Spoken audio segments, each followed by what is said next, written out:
Assalamualaikum warahmatullahi wabarakatuh. Halo ya bunda dan anak-anakku yang soleh dan soleha. Bagaimana kabarnya hari ini? Semoga kita semua selalu dalam keadaan yang sehat, selalu bahagia dan tetap semangat walaupun belajar dari rumah. Nah sayang, sudah siapkah untuk belajar hari ini? Boleh ya disiapkan dulu bukunya, seperti buku paket, buku tulis, pensil, dan penghapusnya. Jika sudah disiapkan, marilah kita memulai pembelajaran hari ini dengan berdoa. Ibu pimpin ya, soleh dan soleha. Berdoa, dimulai. Selesai. Nah, jika sudah berdoa, mari kita sama-sama buka buku tematiknya. Sekarang kita masuk ke tematik subtema 3, pembelajaran pertama. Pada pembelajaran ke-1 di subtema 3 tentang lingkungan dan manfaatnya, kita akan mempelajari aktivitas yang memanfaatkan kerja organ manusia. Kemudian yang kedua, kalian akan menentukan ide pokok dalam suatu bacaan. Diharapkan setelah kalian mempelajari ini, kalian yang pertama boleh dicatat ya soleh dan soleha, kalian dapat menyebutkan aktivitas yang memanfaatkan kerja organ gerak manusia dengan percaya diri. Kemudian yang kedua, kalian dapat menentukan ide pokok dalam suatu bacaan dengan tanggung jawab. Nah, mari sayang kita mulai pembelajarannya. Apakah kalian tahu apa sajakah aktivitas yang memanfaatkan kerja organ gerak manusia? Apakah kalian sudah mengerti bagaimana caranya menentukan ide pokok dalam suatu bacaan? Nah, untuk menjawab rasa penasaran kalian, marilah kita simak baik-baik video penjelasan berikut ini. Ingat, jika ada hal yang penting, kalian boleh catat di buku tulis kalian masing-masing ya. Mari sayang, kita saksikan video penjelasan berikut ini. Nah, sayangku, marilah kita mulai untuk mencoba menyebutkan salah satu aktivitas yang memanfaatkan kerja organ gerak manusia. Nah, sekarang kalian bisa lihat gambar berikut ini. Coba kalian perhatikan baik-baik ya, soleh dan soleha. Ini ilustrasi apakah ini? Ini merupakan ilustrasi pembuatan gerabah. Nah, untuk pertanyaan berikutnya, pernahkah kalian melihat aktivitas seperti ilustrasi ini? Jika iya, kalian bisa tuliskan iya, dan jika tidak, kalian juga bisa tuliskan tidak. Ini merupakan pertanyaan yang ada di halaman 144. Kemudian, kalian lihat lagi ya, soleh dan soleha.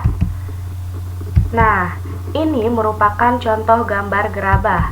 Gerabah ini kalian bisa catat di buku kalian. Gerabah adalah barang pecah belah dari tanah liat yang dibuat secara tradisional.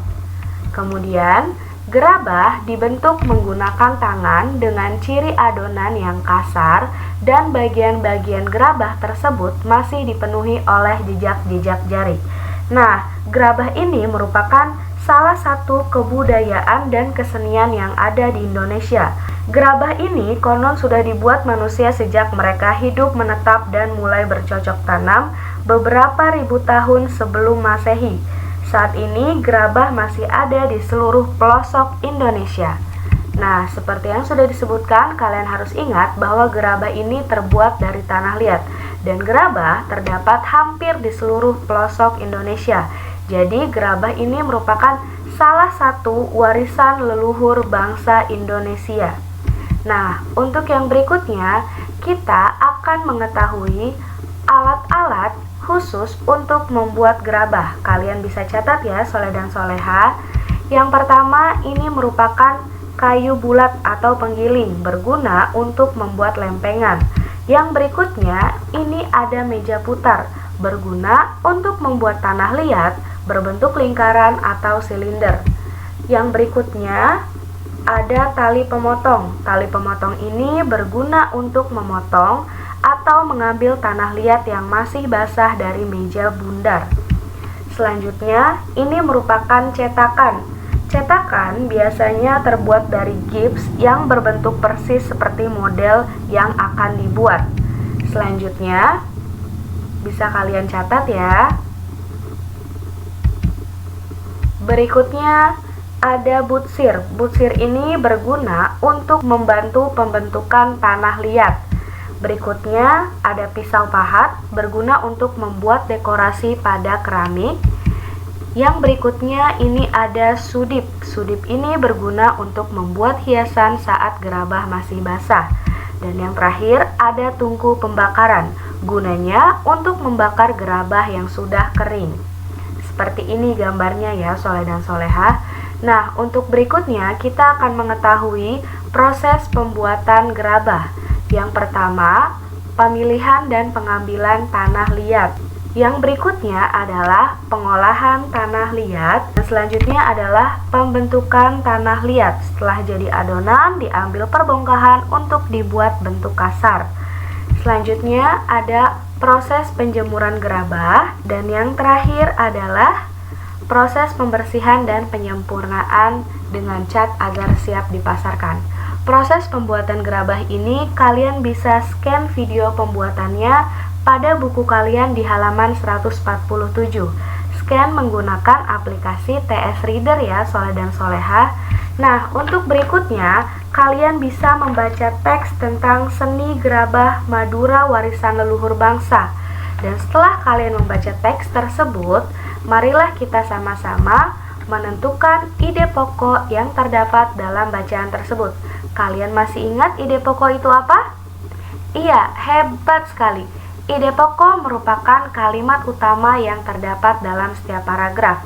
Untuk menentukan ide pokok ini, tentu kalian harus membaca terlebih dahulu paragrafnya masing-masing. Seperti ini merupakan contoh paragraf yang ada dalam bacaan seni gerabah Madura warisan leluhur bangsa, paragraf ke-5.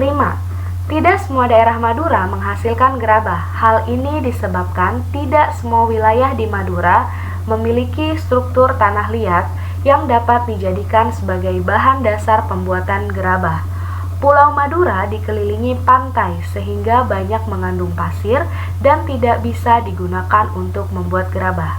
Dari paragraf ini, apakah kalian sudah bisa menentukan ide pokok bacaannya? Ada di mana ya? Iya, hebat sekali. Bisa kalian tuliskan ide pokoknya adalah tidak semua daerah Madura menghasilkan gerabah. Pintar sekali.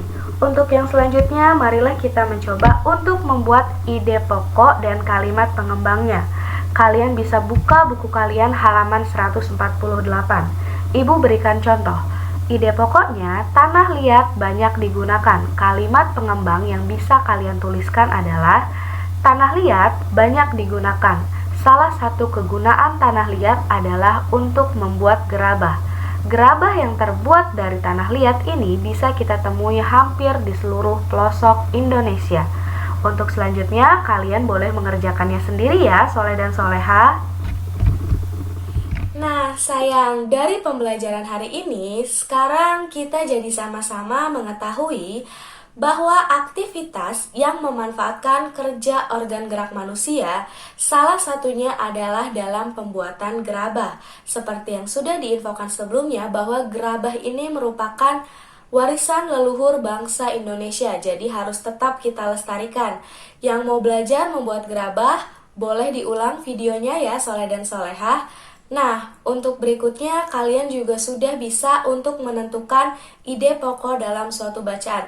Ingat, kalian harus baca dulu sampai selesai ya, soleh dan solehah. Setelah itu, baru kalian bisa untuk menentukan ide pokok dalam setiap paragrafnya.